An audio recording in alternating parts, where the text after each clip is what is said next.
Hello everyone, welcome back to my channel. இப்போ நம்ம ராமேஸ்வரத்துக்கு பக்கத்தில் இருக்கக்கூடிய அப்துல் கலாம் ஐயா அவர்களுடைய நினைவகத்துக்கு வந்திருக்கோம். அது எப்படி இருக்குன்னு சொல்லி இப்போ பார்க்கலாம்.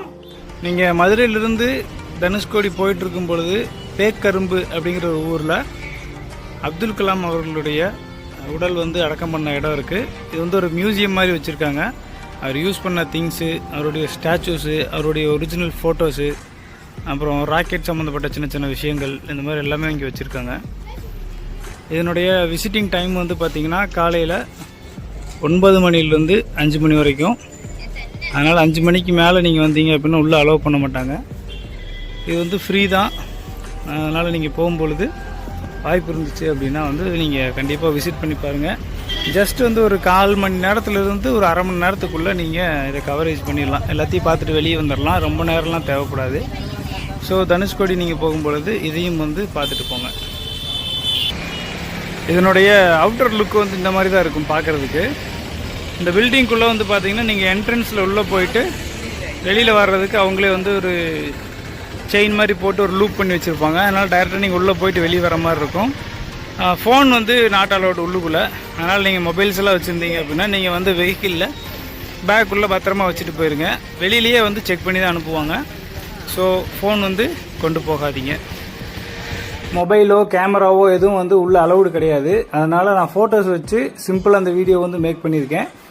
இப்போ நீங்கள் பார்த்துட்டு இருக்கக்கூடிய இதுதான் வந்து ஐயாவினுடைய சமாதி. நீங்கள் இந்த நினைவகத்துக்குள்ளே போனீங்க அப்படின்னா இந்த சமாதி மட்டும் இல்லை, அவருடைய சிறு வயது ஃபோட்டோலேருந்து எல்லாமே வச்சுருக்காங்க.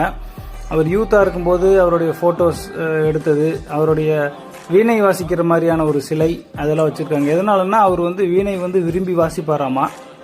அதனால் அவர் வீணை வாசிக்கிற மாதிரியான சிலை வந்து அங்கே வச்சுருக்காங்க. அதனால் நீங்கள் அதையும் வந்து பார்க்கலாம். அது மட்டும் இல்லாமல் நிறைய ஃபோட்டோஸ் இருக்குது. அவர் வந்து வெளிநாடுக்கு பயணம் பண்ணது, அப்புறம் தமிழ்நாட்டில், இந்தியாவில் எல்லா பக்கம் பயணம் பண்ண ஃபோட்டோஸ் எல்லாம் வச்சுருக்காங்க. அவர் மாதிரியான சிலைகள் வந்து நிறைய வச்சுருக்காங்க. அவர் வந்து குழந்தைகளை வந்து ரொம்ப அன்பாக குழந்தைகள்கிட்ட பேசுவார். அதனால் அந்த மாதிரி ஸ்டாச்சூஸ் எல்லாம் வச்சுருக்காங்க. இன்னும் நிறையா இருக்குது. நீங்கள் உள்ளே போனீங்கன்னா பார்க்கலாம்.